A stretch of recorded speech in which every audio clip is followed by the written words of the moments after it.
Haros kada semana nagkakaigwanin paghiro sa presyo kan mga produktong petrolyo kung sain bako sa na mga motorista an apektado, alagad pati naan mga paraoma asin parasira.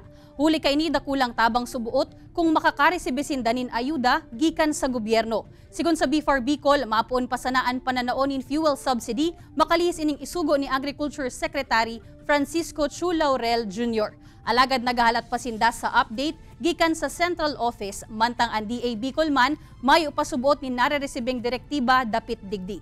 Nasa 160,000 na mga paraoma asin parasira ang target na matauanin fuel subsidy sa bilog na nasyon.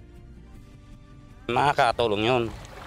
Kasi minsan pag wala kaming yun, huli, di maganda yun pag may tulong na darating. Dahil talagang dapat na mabigyan ng pansin ng gobyerno ang mga magsasaka at saka lalo na ang sektor ng coconut industry. Kasi ang puna namin, tama lamang na pagtuunan ng gobyerno ang